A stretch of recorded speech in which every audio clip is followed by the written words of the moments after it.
What's up, y'all? Today I'm going to talk to y'all about the Bible. The specific topic that I want to cover in regards to the Bible today is going to be about tyranny. The Bible can be a challenging thing when it comes to worshiping God because there's a lot of mixed messaging in the Bible based on how one interprets it or how one preaches it. For an example, there's times in the Bible where it speaks against rebellion, but you got to be careful because the one thing you're not supposed to rebel against is God, um, which I'm guilty of myself. So it's not.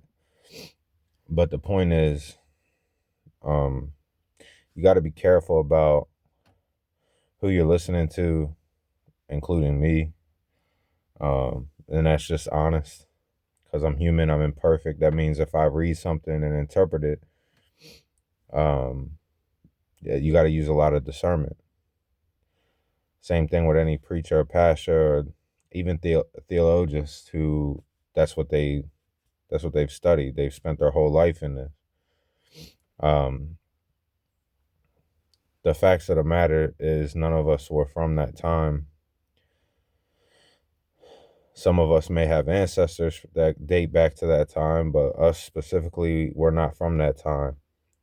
Um, and the word of mouth has gotten lost over the generations. Um, and a lot of things have got manipulated, which I've talked about a lot. Um, and that's not what this is. This is a direct message from the Bible. And in the Bible, there were quite a few prominent figures, prophets, disciples, um, even Jesus, who resisted tyranny and spoke out against tyranny. Jesus more so in the way of his teachings. You know, Jesus was that positive source where look at what happened during his crucifixion. And that's the one thing I admire about Jesus specifically is, you know, even the ones out here with big hearts and great minds and everybody, we're all human and we got limits. Um, we're prone to have anger and we're prone to have fear and we're prone to have depression, and sometimes it'll make a person lash out. Um, and Jesus didn't reflect that. Jesus reflected kindness, compassion, equality. Jesus reflected true knowledge, true teaching. Um, and when Jesus was on earth, he always considered all the details of one's life and one's struggle. And that's how it seemed Jesus carried people in the Bible. Uh, the same people that the church judges harsh, or the most harsh, are the same people that Jesus embraced and aligned himself with. The common man, the sinners, the hurt, the downtrodden, the broken, the damaged, the oppressed, the abused. These are the people that Jesus stood beside and held their hand. And I need to remind you that it was the rulers and the leaders and the conquerors who murdered Jesus. And in the Bible, in a generation of today where you see groupthink becoming a cancer in our society, where it's popular opinion and then everybody follows what's popular. So you saw that in his crucifixion. You saw that in a lot of public hangings and stuff that went on where, the person might not even have been guilty, or what they were guilty of wasn't worth the punishment. And you would see people cheer that. And so things don't change as much as we think they do. As far as in society, it's just over the generations, it just has a different face. It just looks different. But if we're following the Bible specifically, and we're using the Bible as reference for warnings and ways to live our life and things to look out for, to be the mark of the beast or the devil, tyranny is one of those signs. The one sad thing about the Bible that I struggle with is I never know when's the right time, and when I'm supposed to move, when I'm supposed to be still, when I should say, no worry, I'm going to act, when I should say, I'm not going to listen to my inner self and act, I'm going to be patient and be still. That's one of the biggest things I struggle with. And I think that's kind of its own battle within itself. And I'm sure that's covered in the Bible too, plenty. That confliction. What should I do, God? Just tell me. Stop being cute and just tell me what I'm supposed to do. But then I also think about, had I lived my life according to God all along, like I should have, then maybe the confliction wouldn't rule my life so much. And trusting God, that's trusting God is with you. God is in the background of the things that you're doing. God's in the centerpiece of your heart. So just pay attention to your heart. If you ask God into your heart and you be still long enough, and you'll feel good about what you're doing. And I think the thing is with when the Bible urges stillness, I think what the Bible is urging stillness about is about your emotions. Let your emotions settle before you act on something. It's not that you're always supposed to be passive. It's not that you're always supposed to turn the other cheek and just let tyranny roll over your life. And there were a lot of prominent figures in the Bible that represented how I feel. They represented what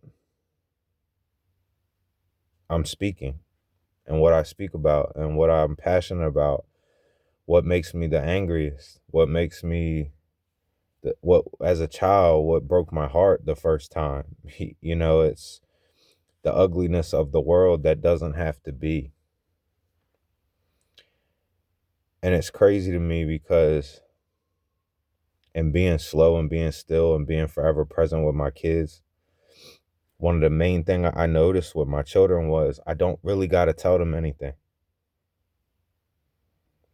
As far as being a good, loving, kind-hearted person, I just have to be there for those crucial moments to intervene and set things straight.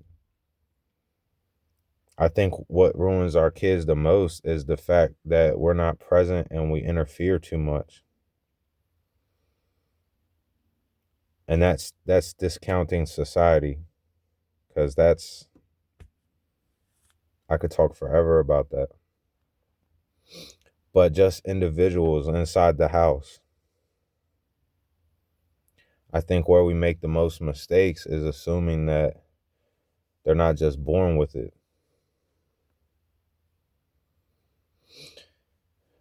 And a lot of us as adults have got so detached from our inner child that we forget when we were that kind, fun-loving, free spirit, gentle person. Somewhere along the way, society broke that in you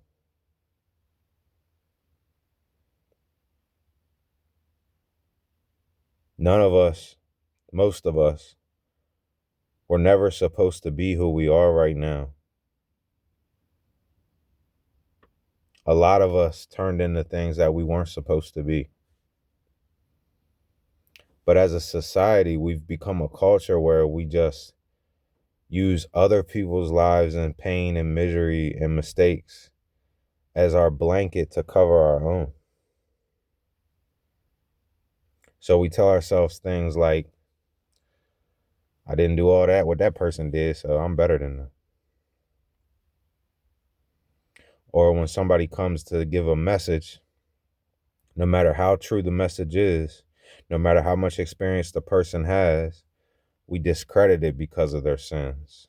These are the things that I believe are doing the most damage to us.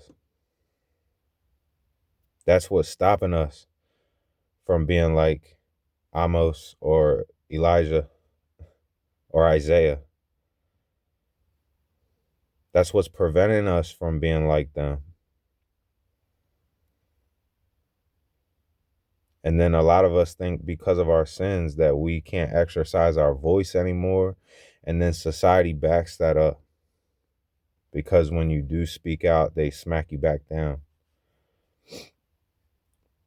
Look what they did to Jesus, and then ask yourself, can I afford to just keep being still?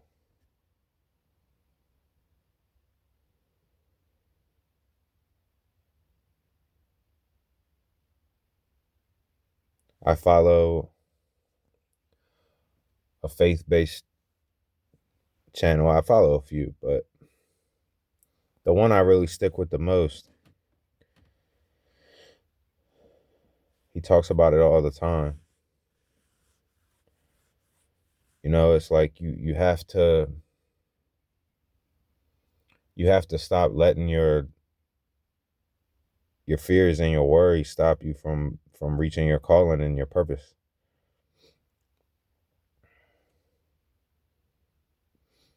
And I'm at a place in my life where I'm willing to speak up and stand out regardless of the cost.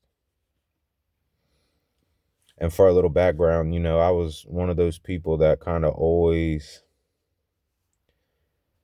I was always interested in the government and politics. History was probably my favorite subject. And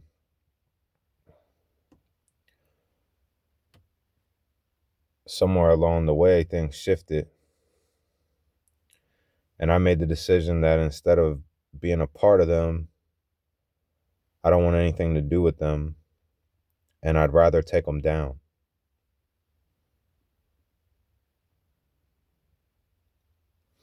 And for many, many years, especially when social media first hit the scene, I was a really loud voice on social media. I talked about it all the time. Corruption, brutality, abuse of power, the devil, heaven, hell. And when I was a kid, probably about 10 or 11, I started writing. It was an escape for me when I was young. And it was a way to express myself when I was young. With the things I was going through, it helped me. And this is mostly what I wrote about. Our government and heaven and hell. It's what I spent most of my time writing about. And when I see where we're at right now, I'm wondering where those figures are.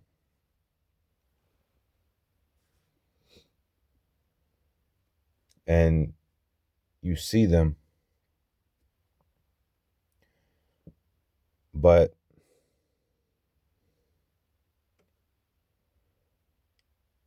you can't do it by yourself.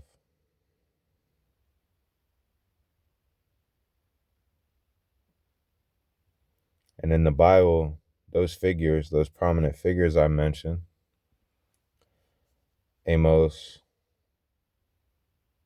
Elijah, Isaiah, they call out tyranny to its face. They do not fear the repercussion because they worship God. They don't worship man because they're actually listening to their leader. They're listening to God's son, God's biggest prophet.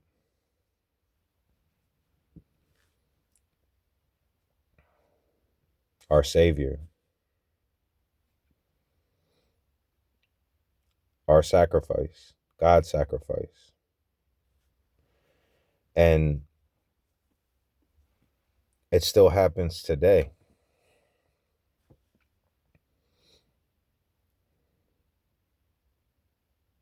And at some point, we have to separate between spreading fear, which would be warned against by some, depending on how they interpret it, and spreading awareness, being a messenger. Being a messenger. Isn't that what the prophets and disciples did? They spread the message. Isn't that what God instructs us to do? To spread the word? So if part of the word is be warned against tyranny, do not worship man, do not allow corrupt tyrants and kings to rule over you. Eventually, God will sort them out. That's what it says. But something's missing. Because faith without works is death. So if you see that, maybe it's just thinking about it a little more further. Will God use us to sort them out?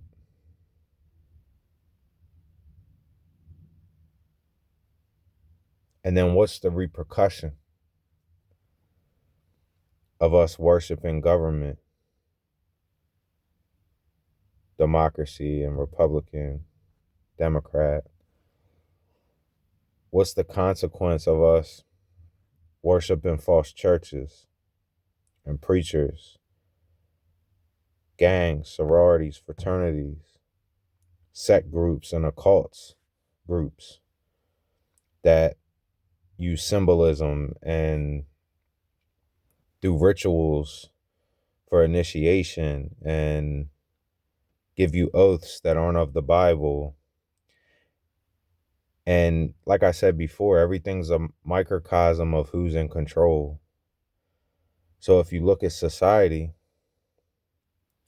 we aren't letting Jesus or God be in control in our life. We're letting the devil be in control of our life based upon the way we behave and the things that we do that we make excuses about because it's given us worldly favor, or it's given us a protection that isn't God's, or it's doing something for our own gratification, or maybe you just don't care. Maybe that's it, hopelessness.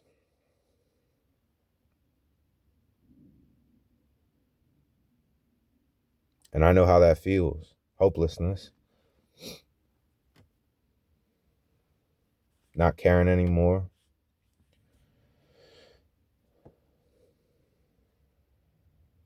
So when I look at the world and I think about the things that are done in the world, people who harm children, people who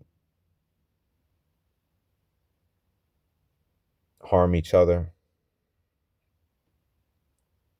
people who try to hold conservatorship over other people's lives.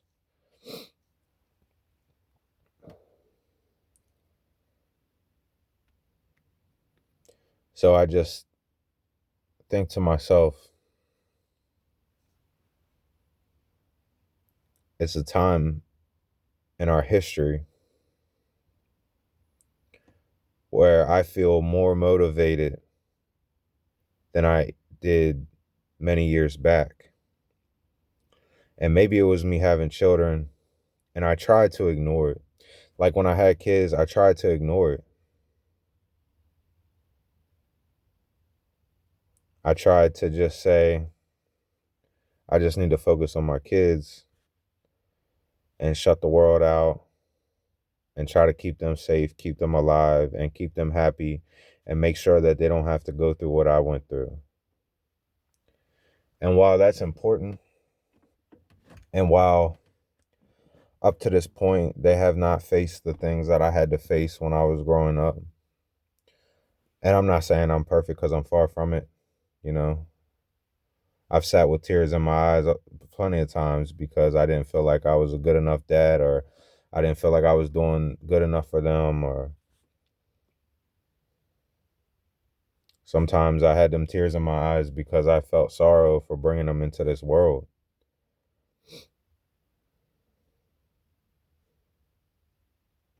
And that's about the only thing that moves me. There were years and years and years of my life I didn't shed a tear about anything. Death, pain, punishment, consequence, trauma. I didn't care about any of it anymore. I started to laugh at it. I started to embrace it. And that's what happens when the devil gets a hold of you.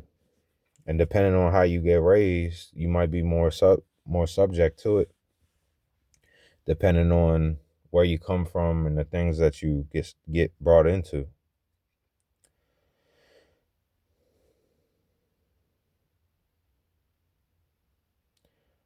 But then I remembered something that I always preach to my kids. And one of the main things I preach to my kids is a greater responsibility.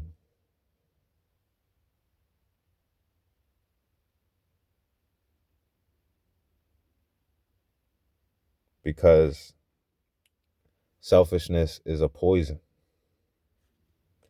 There are times to be selfish, and usually it's when you need to get yourself together. But it shouldn't be your mind state. And it's a lot of mind states these days. And one of the main things I teach them is greater responsibility. Be a part of the bigger picture. And that's just my faith in spirituality and God. That's my faith in how I view what's after this.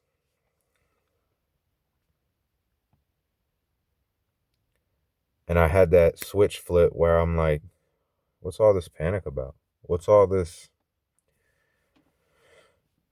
Why am I treating everything so delicate? And that's, to me, I mean, I think it's natural, maybe, like it's just the fear of a father. And it's a fear of a father with nothing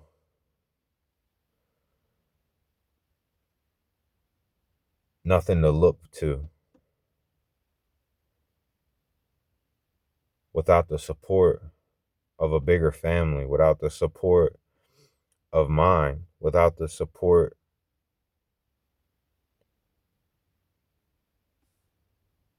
of the tribe that I thought I had when I was growing up. Because people die. In the Bible, it says you won't know when your day is. And I've got smacked with that almost as hard as somebody can be hit with it. And it made me question my life. It made me question why.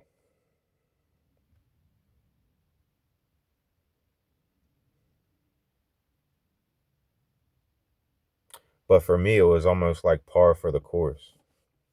When I started losing people left, right, and center, I was like, when I watched the family structure collapse, I thought to myself, like, that's just my life. You know what I mean? Like, it ain't no big deal. It's what I'm used to it. Why wouldn't it happen to me?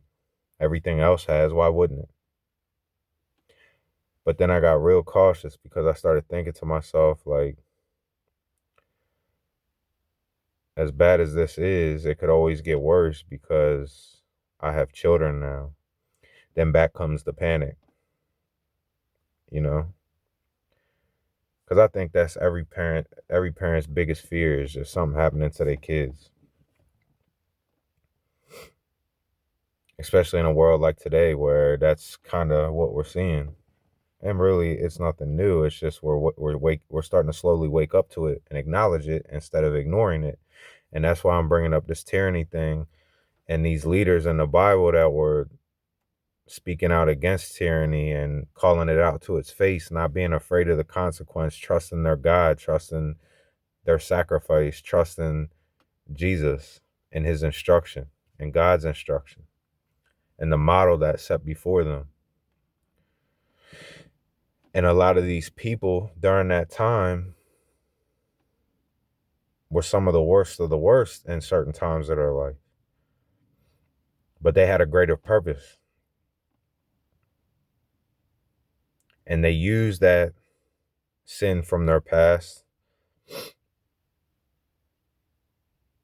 as reference. They used the sin from their past as a cover for that fear, to suppress the fear, to call it to action. Everybody has fear in their life. It has nothing to do with being a tough guy. It has to do with being a smart guy.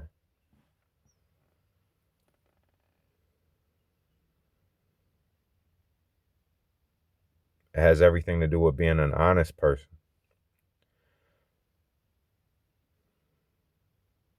That rage that people get, where you think it comes from? It comes from fear.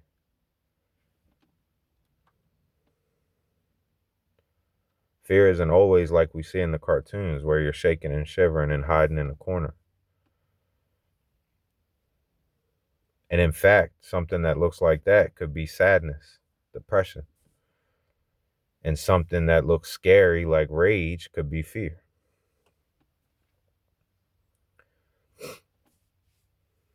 So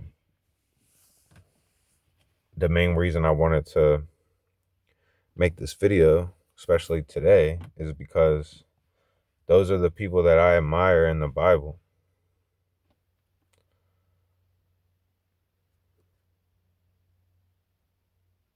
Aside from the obvious, which is Jesus, because he covered all walks and became the ultimate sacrifice. And when the world beat him, even though he didn't respond with hatred and anger. He responded with love and grace and mercy and forgiveness.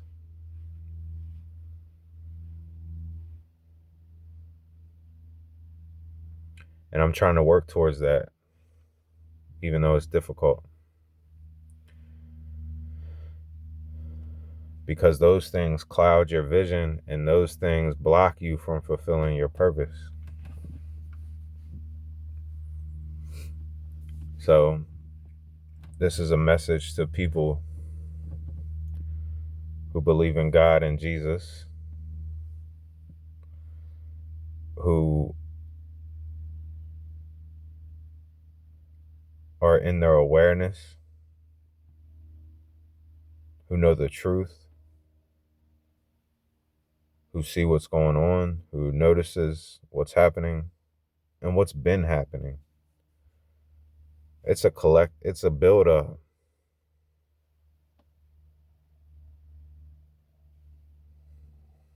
And if we keep saying and looking back to time to say, oh, it's been like this before, no need to worry, no need to do anything. And it's costing people everything. It's costing people their lives, their freedom, their peace, their happiness, their purpose. And then it trickles down generation after generation. That trauma, that pain, that fear, that worry, that stress, that oppression. And that's what tyranny does. It oppresses. And while tyranny may start out oppressing one group, ultimate tyranny ends up oppressing all groups. And that's what we're witnessing. That's what we're watching. That's what we're under. And I can't see it any different. I don't see how anyone could see it any different. And it has nothing to do with, in my opinion, it has nothing to do with one certain leader rather than a system. Because this tyranny that we're under and this pain that we're seeing, it didn't just happen today. It didn't just happen 4 years ago, 8 years ago. It's been going in this direction. And we can debate about where it started and when it truly started, or we can dismiss it and go all the way back to the beginning of time and say, hey, it's how it started, it's how it's going to end.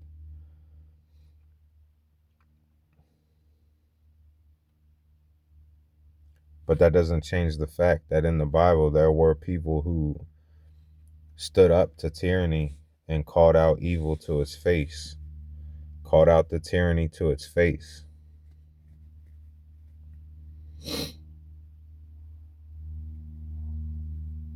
And that's what I am here to do.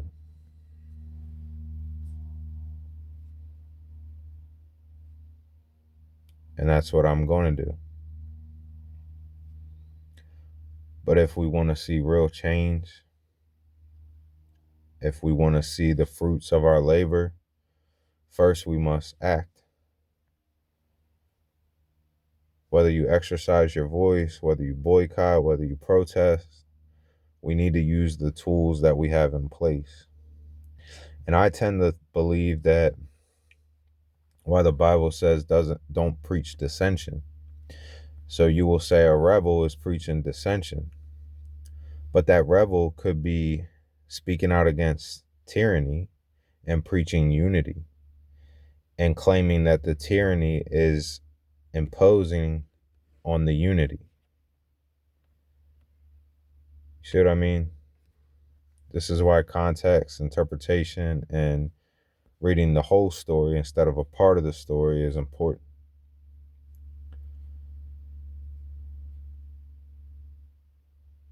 This is why going to source is important. This is why speaking to the life that you're overseeing and judging is important. We need a leader that's a man of the people, that's a man of God.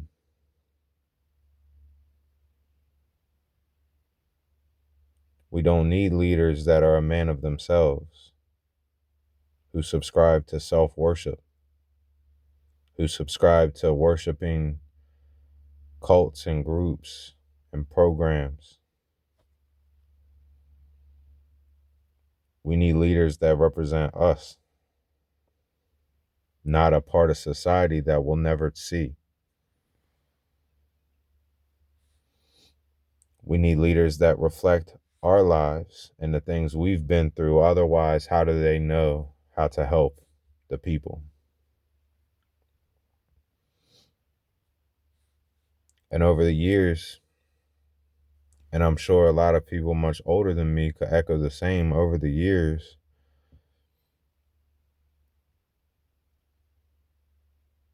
it's something that we've all known deep down.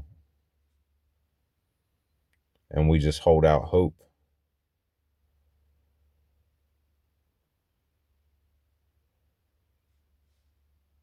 And it's not because they can't do the right thing. It's because they choose not to do the right thing because they worship self. They worship groups. They live in a sense of, they're caught in the in-between of absolute fear and absolute power. You know what I mean?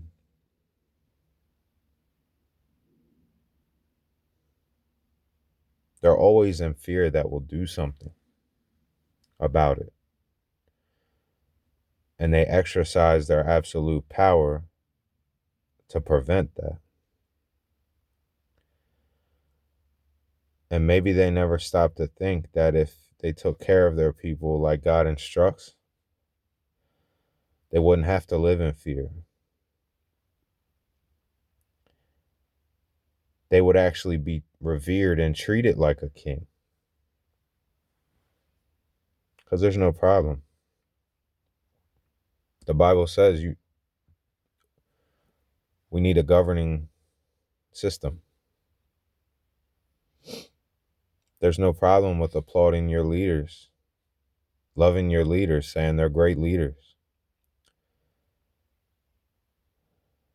But first, we're going to need one of those first.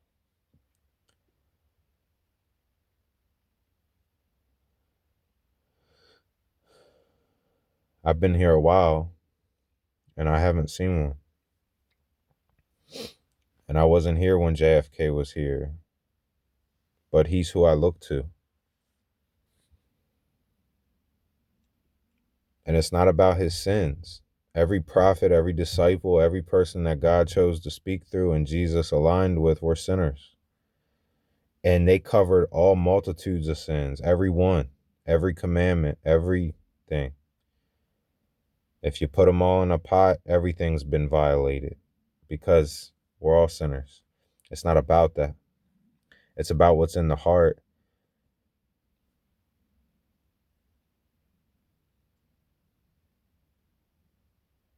God sees all. God sees your heart. Ask God into your heart. That's what God looks at. This person has a big heart. They're empathetic. They're compassionate. They take life serious. They view human life as precious. They prioritize the children and the future and the next generation over themselves and generations that's already passed us by. They support equality, not ignorance and racism. They support unity. Who cares who you decide to love and what color their skin is? Who cares who you decide to be friends with and what color their skin is? Why is that so important in our society? And it's not just here. It's not just in America. We're just sheltered. We're overexposed and sheltered at the same time because that's how brainwashing works.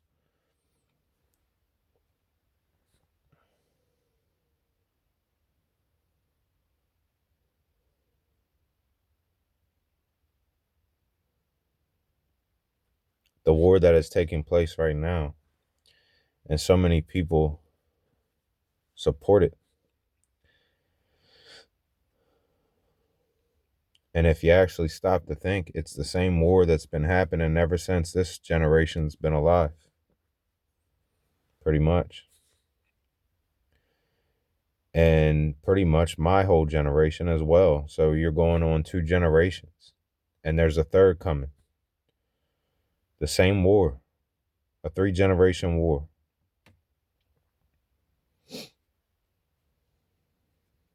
We've been fighting with the same people. Same race, the same group.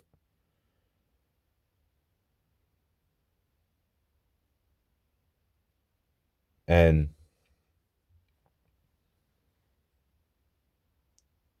I'm not saying there's not a time for that, but that's not the way. That's a symbol that we're not where we're supposed to be as a society. That's a symbol that we haven't changed much since the inception of this society. That's a symbol that we're not very progressive. We're not as progressive as we think we are. And we're getting further and further away from God each generation. And some people will say that Trump aligning himself with God, or this regime being so Christian and so godly, outspoken, is a good thing. But what you miss about that fact is a lot of people and kids are going to grow up, young minds who aren't done being shaped yet, who haven't made all their decisions, who don't know who they are yet. How many people are going to get pushed away from God because of this?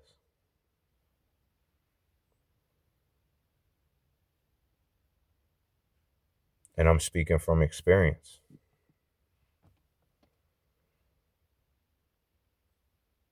It happens.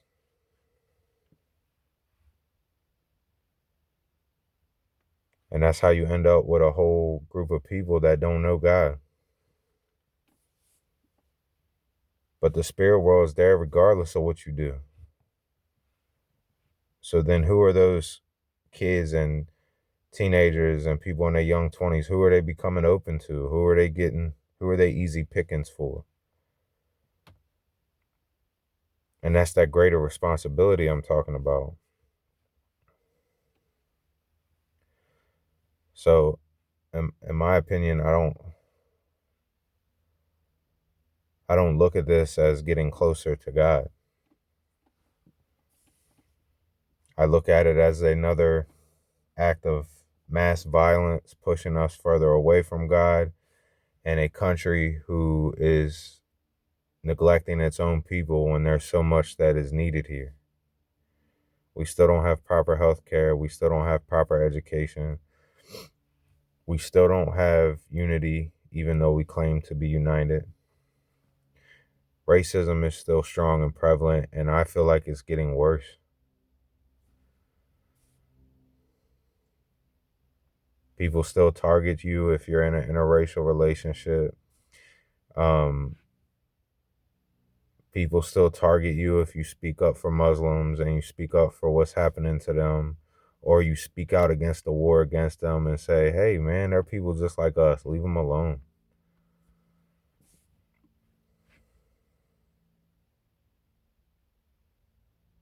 They're not attacking us. And in greater responsibility, it's kind of like that saying where you'll never be good for somebody else if you don't get yourself together first. Or like when a parent says, don't worry about dating or getting with someone, get your own life in order first, get on stable footing, and it'll save you a lot of heartache, it'll save you a lot of fights, it'll save you.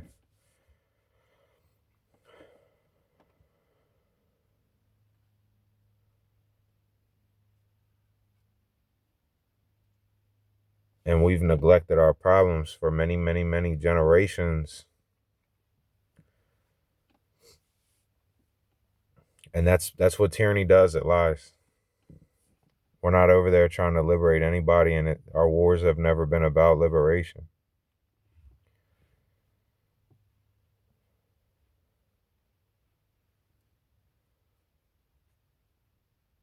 That's devil talk. That's saying one thing when you know the truth inside and they don't match. That's telling the truth about one thing, but you're leaving out the rest of the information that will make the public have a better view on what you're selling. You see what I mean? So I just I can't justify what's happening, and I also can't lie to myself anymore and say it'll be fine, it'll sort itself out, I can't worry about that, I got to focus on my own household, and that's all I got to worry about.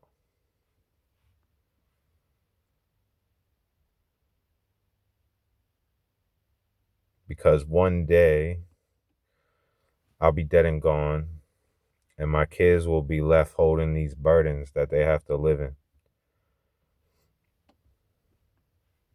So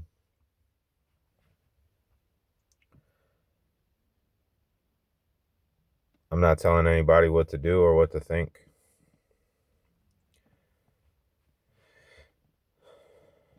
I'm just saying that if you do see people speaking out and standing up against the tyranny that we're under, Try not to manipulate them with the Bible just because you don't agree with what they say, because it goes against what your party is doing right now. Who do you worship? Do you worship God in the Bible, or do you worship your party?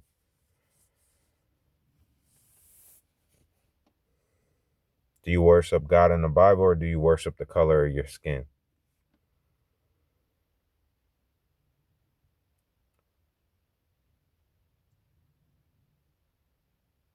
Do you worship God in the Bible, or do you worship the symbols and the secrets of your group?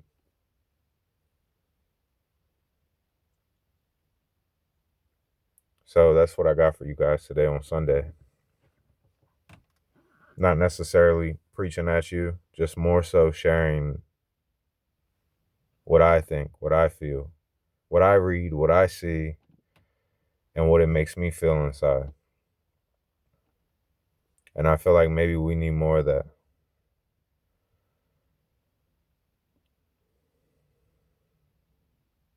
More discernment, more thought, more care, and more focus. More kindness, more unity.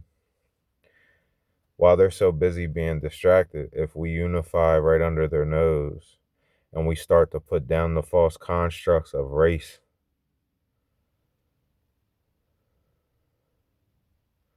and the false constructs of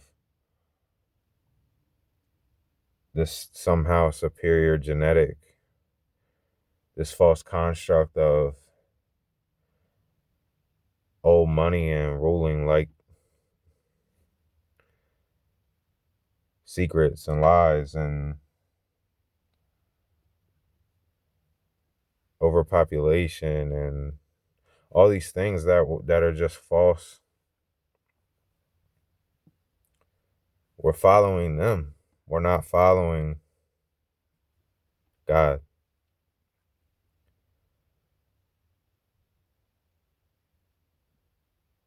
They're not leading us like God.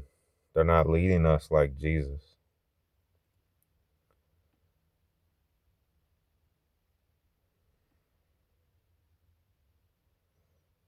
And you can't wage war for control and resources and try to call it a holy war like it's some kind of cleansing. That's so disingenuous. That's God's time. That's when Jesus comes down and sorts that out. That's what the Bible's talking about.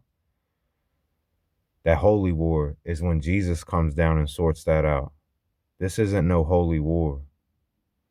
This is a war for control, power, money, just like everything else has been. So don't be deceived. Trust your God. Trust what you feel. Trust what you read in the Bible. And use your own discernment. And pray. That's all you can do. And if you feel called to action, don't let any of those thoughts stop you from coming to your calling. I got everything in the world to lose by speaking up.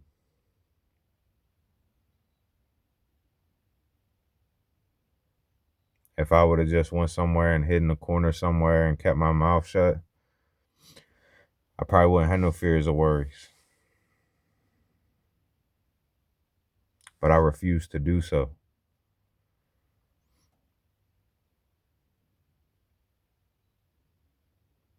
So I'm going to leave y'all with that. I wish you the best.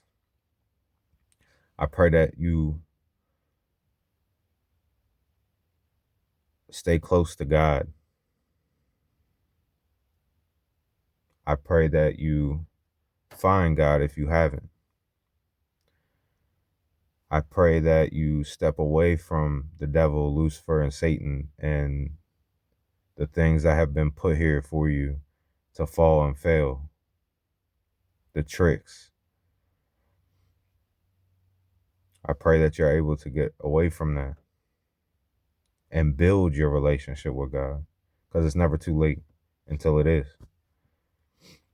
I pray that you speak life over people who have been good to you. I pray that you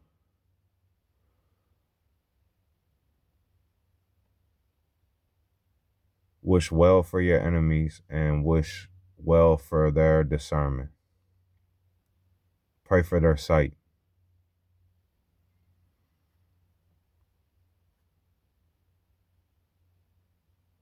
I pray that you have safety for you and your children. I pray that the countries that suffer more than we do, the countries that are suffering right now, because it's not happening here.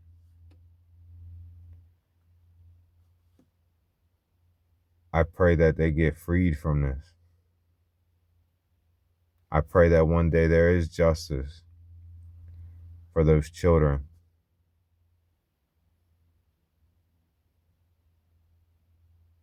Even if that means bad things happen to us. Because at some point in time, we have to snap out of it. God put everything we needed right here. Nature, the creation, it's all right here for us. And that same tyranny that I'm talking about is the same tyranny that has tricked us into thinking that we need so much more than that. And that just like they try to pull us away from God and get us closer to the devil, they pull us away from nature.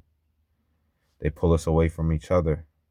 They are the ones who preach and enforce division, dissension, chaos, and rebellion.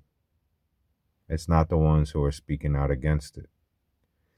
And I hope one day you see that.